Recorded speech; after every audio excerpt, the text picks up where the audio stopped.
It's time to down tools for a bit. Welcome to the ToolShed, the influential podcast for anyone and everyone involved in the building industry. Here's your host, Mick Hawes. Hey there, it's me, and we're doing another episode of the ToolShed podcast. In this episode here, we've got a repeat offender, Jerome Lamarque, mindset management coach. He will explain exactly what he does far more elegantly than what I do. But one of the things that is a constant question, a constant topic of conversation is building teams, having to get the team to perform at a more effective level, all of these sorts of things. And there are some concepts that I think we need to understand. And I know the first time that I met Jerome in person, we went through this concept with a group of black belt members, and it was profound. The effect it had on the way people thought about leadership and communication and example and things like this really had a profound effect. So we thought we'd better get Jerome back and talk about this because it's such an important concept to understand. To be able to build your business so your team can perform at a higher level, because it just doesn't matter how good the owner is if they haven't got a high-performing team with them. They can't do everything. So team is everything, and we're going to unpack that today. Jerome Lamarque is here in the house. He's pressed his mute button so we can hear him, which he's all over the technology. He's smashing it. How are you? Where are you? What's going on? I'm well, Mick. I'm looking forward to having another conversation with you and being part of the great work you do for the building trade. I just really respect and admire you and what you're doing and how you've created this model to help so many people. And from my aspects is helping them with their mental fitness. Yeah. I think it's so important. We talk about physical fitness a lot. We talk about going to the gym and sleeping well and all that. But I cannot emphasize, the more you work on your mental fitness, how life becomes a joy. Mm-hmm. It becomes a beautiful place to reside in, this place we call planet Earth. Yeah. So as I think you said in the last podcast, is we can't master this thing between our ears. What chance have we got? Yep. Yeah. I noticed in the background, when we go to that shot there, it's got consistency and cyclone in the background. Is that a model you're going to talk about today, or is that just in the background from a previous conversation? Because it seems to me like it might be the concept of the whirlwind, how you get caught in the whirlwind. Am I close? Is that what that's all about? You are spot on. I think you're very familiar with the structure or the model or the theory of living above the line and below the line. Yes. Yeah. So from the way I teach it, is the hardest thing to achieve in anything is consistency and great routines and proactive habits. And that comes from the way we think, the way we communicate, and the way we act or behave. And so when we're living in a cyclone, those X's you can see in the background, I'm not sure if everyone will be able to see this, especially if you're doing a reel, is the X's are the same problem. And people cycle around the same problem over and over again. Yeah. So a year ago, was I talking about my health issues? 6 months ago, was I talking about my health issues? 3 months ago, was I talking about my health issues? They're the same. You're living in the cyclone of the same problems, because at some level we are getting something from it. It's keeping us safe and it's keeping us in our ego. Consistency is, through research with Harvard University, we are most happiest as human beings when we feel a breakthrough or a sense of progress in our life. Yeah. So if you think about it, if that's when we're at our most happiest and excited about life, when we're in that cycle of progress, or we have a personal breakthrough or a relationship breakthrough or a health breakthrough, for what reason aren't we not progressing in our life consistently or evolving? Now, the X's above the cyclone, you probably can't see them, they're still challenges, but they're different challenges. You actually have more challenging situations as you evolve. Yeah. But because you've mastered your mental fitness or resilience or emotional intelligence, you have this ability to deal with bigger problems while maintaining your strength, your mental and physical strength. So the art of evolving is to be able to handle more responsibility and treat it like water off a duck's back, if that Mm. makes sense. Yeah. Yeah. I love the whole concept of that. And it's particularly the bit where you're talking about, the X in the cyclone is the same problem that we keep running over. And I'd love your thoughts on this because it's the similar theory, but a slightly different metaphor. And I've been listening to Keith Cunningham, the book The Road Less Stupid, and he's a pretty straight shooter. And Yeah. he talks about that you will actually make more progress. And we've gone into this. We had a training day with Black Belt a couple of weeks ago. You will make more progress quicker by prioritizing the actions that will eliminate repeated mistakes than setting big goals and ignoring these things that we keep repeating. Yeah. And we did an exercise about that. But I used the metaphor of, the business owner is racing around the racetrack in their race car, and your X on your cyclone, in my metaphor, was a boulder on the racetrack. And so when the red mist is down and we're racing like this, we're going for it. We're not going to think to stop the car and open the door on the racetrack and move that boulder off the track and then drive. What we're going to do is we're going to come up to the boulder and go around it. But the trouble with that, like your cyclone, is that boulder is still on the track next lap, but there's 2 boulders.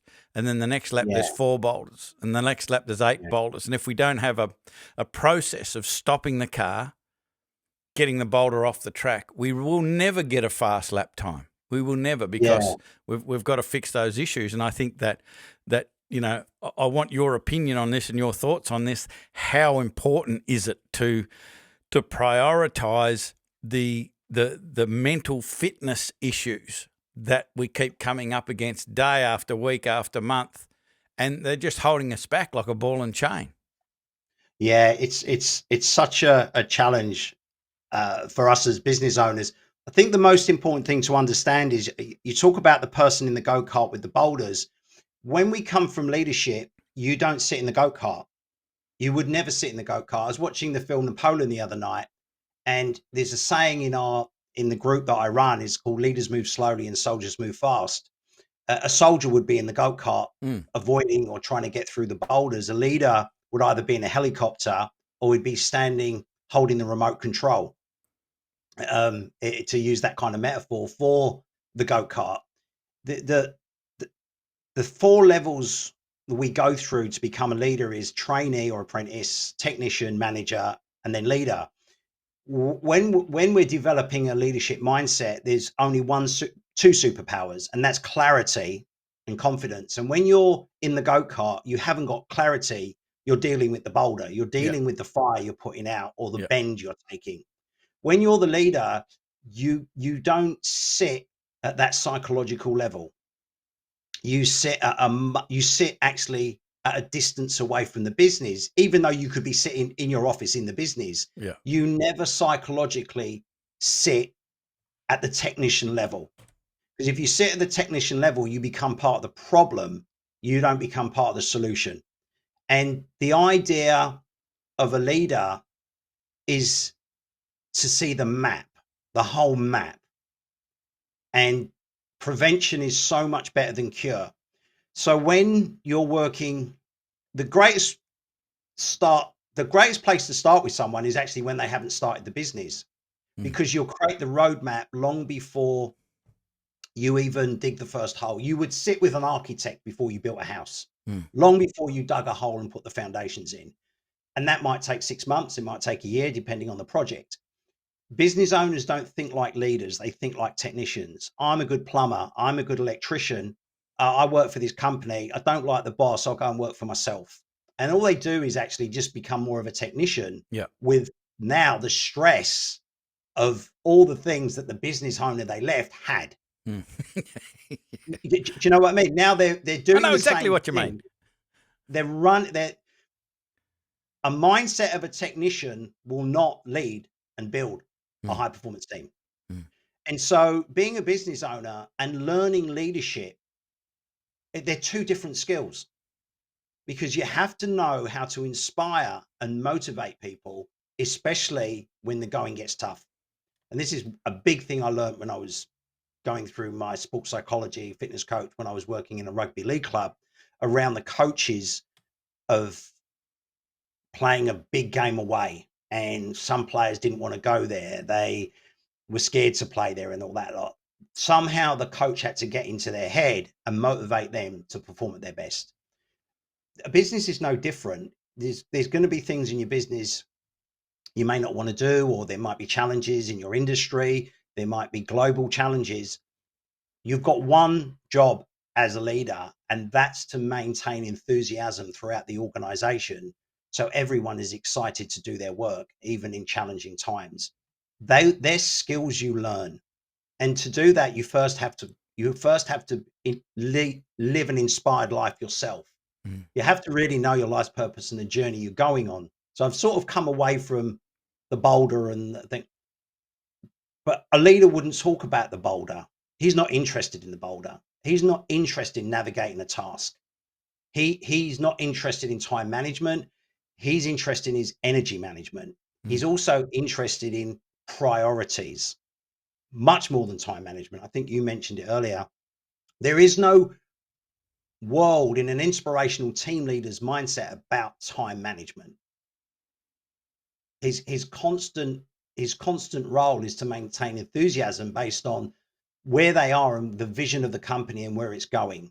If you haven't got a vision for yourself, and if you haven't got a vision for your organization, you're not a leader. It's impossible, because the word means leading. Mm. So where are we going? Yeah. And if you don't know where you're going as the business owner, you're not a leader. Yeah. And So the it's a big tough question is, conversation to have, but yeah, most people struggle with clarity. yeah. So how do we get uh, the business owner to understand or change their behavior? Because I think you can have this conversation with most business owners. So a builder, for instance, and they understand, yeah, you've got to work on your business, not in it.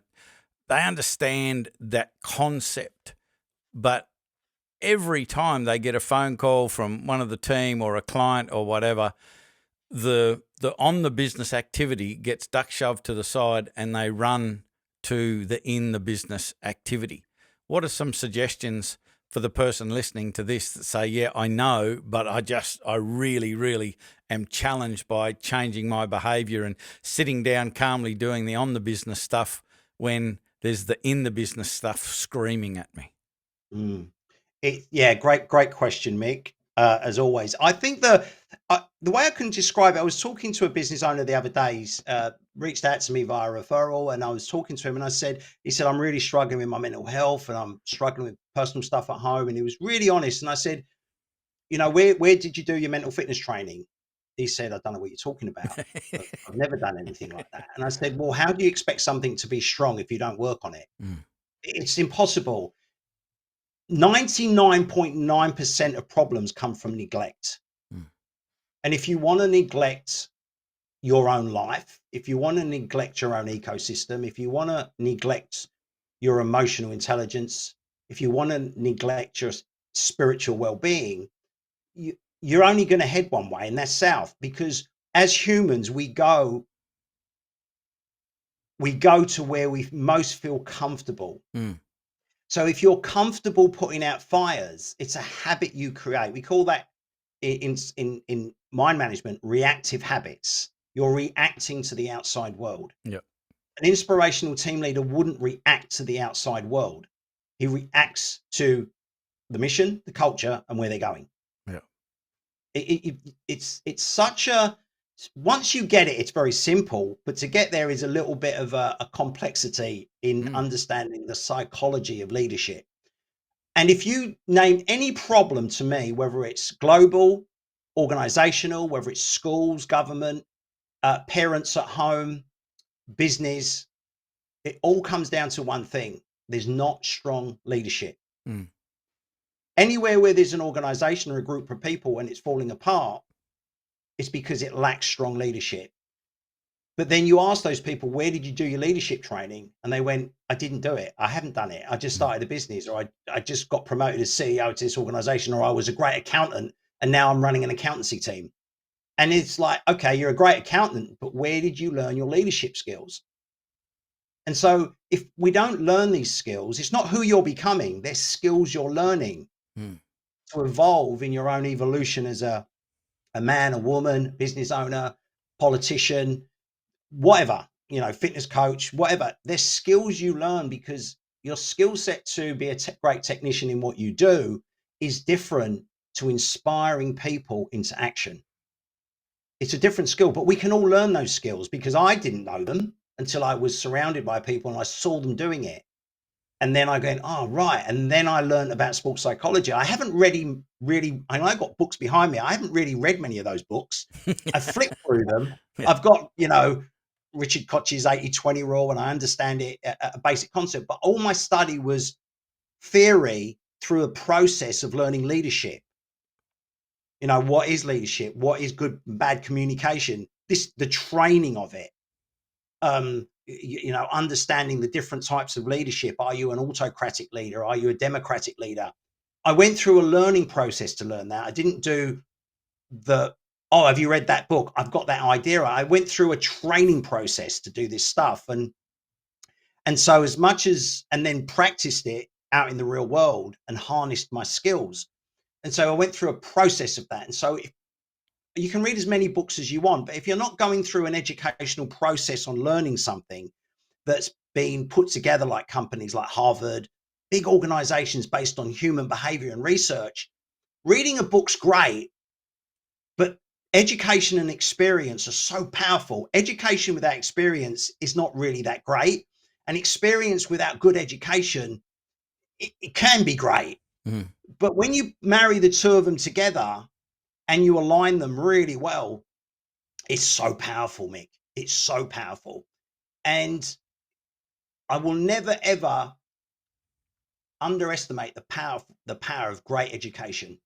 And we seem to have come away from that a lot. I'll be a relationship coach because I'm in a bad relationship. I'm now inspired to become a great relationship coach. I haven't gone and done 3 or 4 years of counseling. I haven't done, I haven't studied psychology. I haven't studied the two different genders and why they're different. And I haven't gone through this process. I haven't dedicated myself to my craft. And so we have more and more and more weak leaders in the community because people aren't dedicating themselves to their craft. And so how do you become a leader in a field when you're not dedicated to your craft? You don't know your natural gifts. You don't then harness your nurtured gifts or skills and marry them together. Because when you go through that process, whether you like it or not, and then you have a vision, whether you like it or not, you start to be seen as a leader because you've gone through the furnace. And if you don't go through the furnace of adversity in the crafts you're learning to become great at what you do, you're going to struggle as a leader. You're sort of guessing on your feet.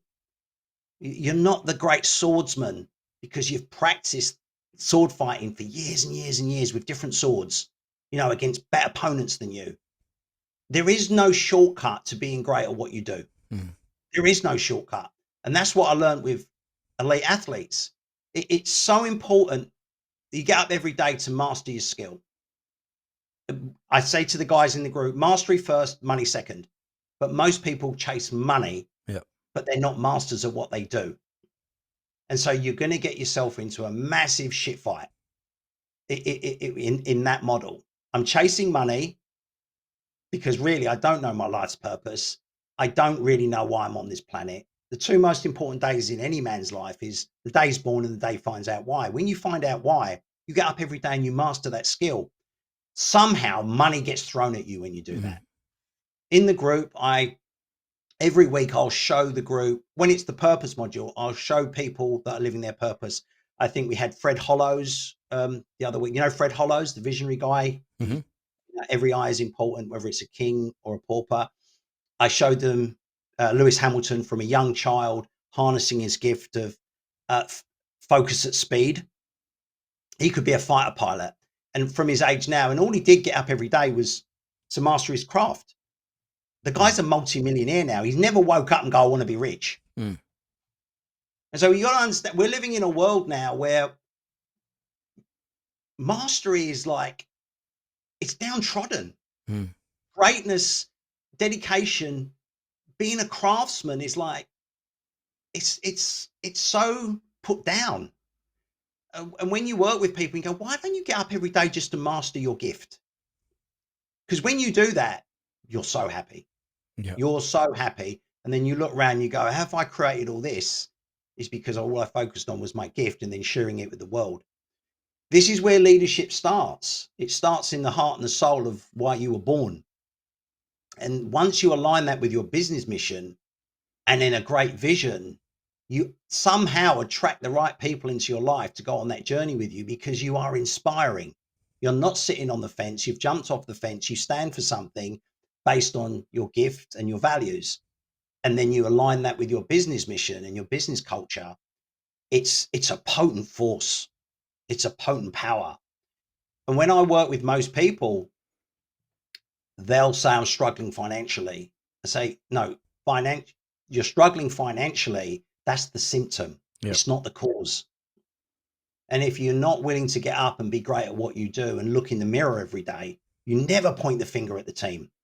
Your top salesman wants to leave. Yeah. Well, you as the leader, go and look in the mirror and find out what you're doing and what you could do better. So next time a top salesman comes in, they want to stay. Mm. Hey, I'm Mick Hawes from Builders Business Black Belt, and I hope you're enjoying this episode of the ToolShed podcast. I've got something super exciting I want to share with you. We've got a place that's got a whole bunch more free resources to help you with your building business. In fact, there's a whole other podcast that gives you specific training that will help you get more free time, more profit, and more enjoyment from your building business. And it's called, funnily enough, the ToolShed.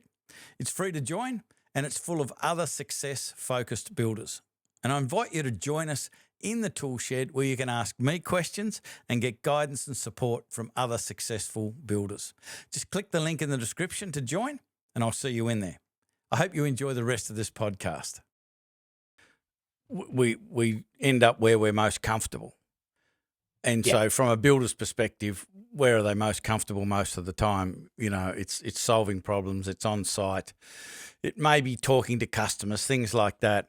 But the leadership part of it is so critical to the success of a business, and it isn't in their comfort zone. Their comfort zone is on site or in the business. So what in your mind is the pathway to becoming comfortable over here, or being inspired, or just wanting to come over here and become a leader? Because it's not a gift, it's a skill.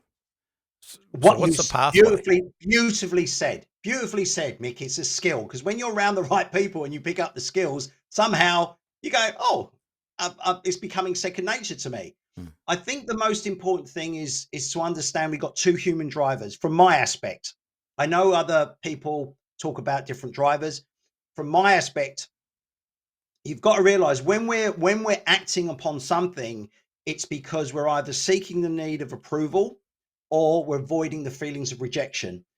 When I work with a lot of people, when you get to the core of why they're reactive in their life, is because they don't want to lose approval from a certain authority that's playing in their unconscious mind, or they don't want to feel that emotion of rejection. And so when those two drivers are driving you, and a lot of us, we're either dominant in one or the other. So in sports psychology, we understood this was why are people attracted to team sports and why are people attracted to individual sports like boxing or tennis or badminton, and other people attracted to team sports. The people that are attracted to team sports are more a seeking of approval. The people that are attracted to individual sports, they're more avoidance of the feelings of rejection from a pack mentality. Now, this is not 100% for everyone, but I'm just giving you a sort of overall picture. You still have to go deeper into that person, what's driving them at a core level, you know, to react to their external world. Now, to live in flow with yourself, you first have to know your natural gifts. You've got your natural characteristics, your character, and then you've got your nurtured gifts. To get into flow, when you're working through someone, to get them to move into that role of leadership, they have to stop letting go of the need to seek approval from others, and they have to let go of the need to avoid the feelings of rejection, if this is making sense. Now, Yep. a leader at the core of everything is a great salesperson. He's also a great belief changer. Now, if you're running the patterns that are strong in the need to avoid the feelings of rejection, you're not going to put yourself in a position where you're going to experience those feelings. Yep. And so, but most people aren't aware of that until they work with someone like me. Yep. And so when you look at the internal drivers, this is where it all starts. It starts in your shadow side. And because from your shadow side, whether you realize it or not, your shadow side is what you're projecting into the world, and you're not even aware of it. So when someone says someone's a bad person, or that client's this, or my team member's this, or the manager doesn't know, what they're really doing is they're projecting their own shadow side onto that person. And until they're aware of it through working with someone like me, you can't, as we say in the group, you can't slay the dragon if you can't see it. But most people don't even know there is a dragon in their shadow side. Do you know what I mean? It's not Yeah. until they work. Now we bring it into the light. The thing that's hindering you from moving forward and becoming a great leader is the dragon you couldn't see in your shadow side or your dark side.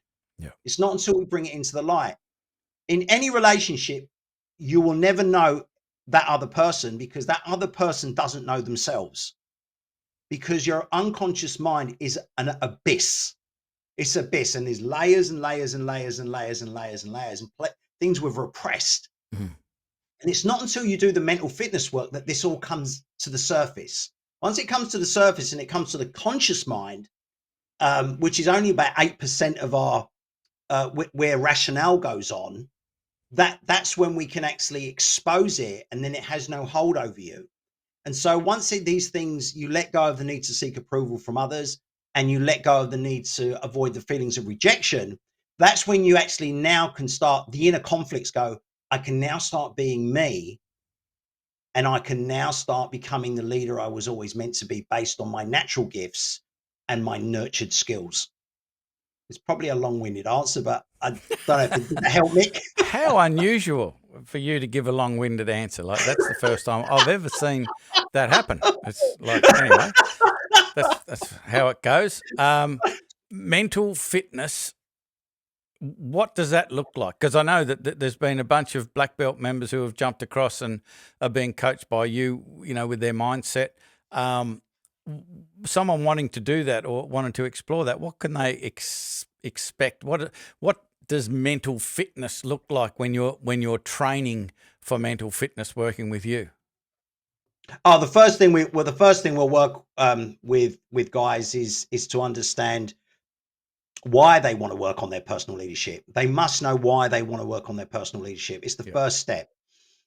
If you don't know why, then you're going to struggle. And so, and then the second step is really diving deep into someone's hidden philosophy. We all have a philosophy for our internal evolution, but most people don't know that. So we help people find their philosophy, and then the next step is helping them find their purpose. I think the most important thing to understand, helping the viewers who are listening to this, understanding mental fitness is, if I can ask you what is the most important thing in any relationship, Mick, what would you say it is? Wow, I don't know the answer to that question. The most important thing. In any relationship, you do know the answer. Okay, tell me what I know. The most important thing in any relationship is trust. Yep. Trust. When you're building a high performance team, you want to believe or know that everyone's got your back. Yep. You want to believe your wife or your partner's got your back. You want to have their back. You want, anywhere you go, you want to build trust. It's the greatest accelerator in business. Mm. And people underestimate this. So they run off their fears, they panic. And, inspirational team leaders wouldn't panic because Mm. they know it's all part of the journey. The challenge has just got bigger because we've grown, evolved. The most potent tool in any relationship is trust. Yeah. And how do you build trust?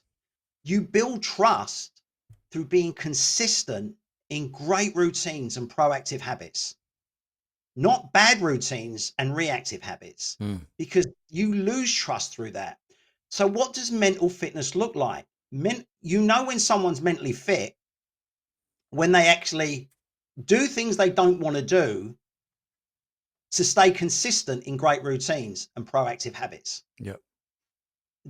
I say to the guys, you have great routines, not good routines, great routines, and you have proactive habits, not reactive habits.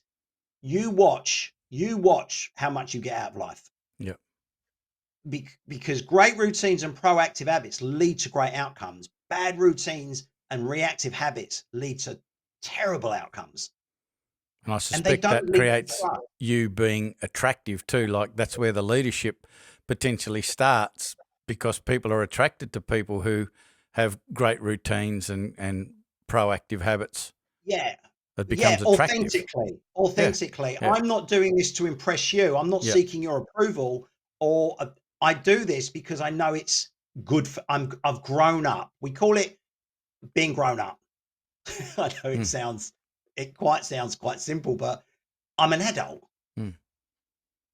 I do grown up things now. I'm Mm. not a teenager anymore. I'm not a kid anymore. But there's a lot of men walking around that look adults, but they've got teenager habits and routines. Yeah. They haven't got grown up people routines and habits. Mm. And so one is that it's difficult to inspire people when you haven't got great, because you're going in and you're being a role model. Yeah. There's so many businesses out there, they've got absent leaders. The leader is on the golf course and they're wondering why things are falling apart at work. It's because that leader actually doesn't want to be there. Yeah. He doesn't want to be there, but he expects his team to be there. Yeah. You can't be an absent leader. You cannot be an absent father. You cannot be an absent husband, lover, and expect to get the most out of life. You have to be present. And I don't always mean physically. You have to always be in the room with the people, Mm. but you have to be emotionally and spiritually engaged Yeah. with people. And that's really important to being an inspirational team leader. I've gone through so many of these sessions with the guys, and I spoke to one guy today and said, my relationship with my kids has never been better. And that's because they've become more emotionally and spiritually engaged with them. And they've achieved much better, great routines, but they've also adopted a lot of proactive habits that you teach through negotiation. You've got empathy, you've got judgment, and you've got sympathy. We want to eliminate judgment out of our life, and we want to eliminate sympathy, the way we communicate, especially in high level negotiations, and some of those high level negotiations at home with family members. And so their relationships, you want to build more trust in rather than break down trust. Mm. Inspirational team leaders know how to build trust, and they know how to keep trust. It's very, very important to understand that. They're human skills. They're not business skills. If that makes sense, Mick. Complete sense. I'm just looking at the clock on the wall, and we are out of time for this episode. But as always, it's been inspiring and motivating, and the content that you're talking about, I believe, really gets people to think about what they need to do, taking personal responsibility instead of putting the responsibility out there for their success, which is always a good thing. So I appreciate you putting the time aside to be on the podcast. We will put the contact details in the description. So if anyone wants to reach out and have a yabba to you and see whether you're the right fit to be their mental fitness coach, mentor, they can have that conversation. But really appreciate you being on the ToolShed podcast. It's always a pleasure, Mick. Thank you for inviting me on. You're a great interviewer, buddy. Thank you very much. That is it for this episode. I'm sure that Jerome and I have got a lot more to talk about, so I suspect you'll be seeing him back on another future episode of the ToolShed podcast. But we will put the contact links in the description. So if you want to reach out to Jerome and have a chat, because I mean, the one thing that I've found out over my journey is that we need coaches, and I don't believe you can have a single coach. I think currently I've got 5, maybe 6 coaches in very, very specific areas. And the reason for that is that they are masters in that space. And that's who you want to go to. So if you want to become mentally fit, if you want to become an inspirational leader to your business, I would suggest that you make the effort to reach out and speak to Jerome and find out what the next steps are. But I hope you got inspired by this conversation. I certainly did. And we'll be back with another episode of the ToolShed podcast before you know it. But I'm Mick Hawes from Builders Business Black Belt. That is all. I'm out. Bye for now. You've been listening to the ToolShed. If this podcast struck a chord with you, make sure you spread the word by sharing it with your mates in the building industry. We love your help to make the building industry better for everyone involved.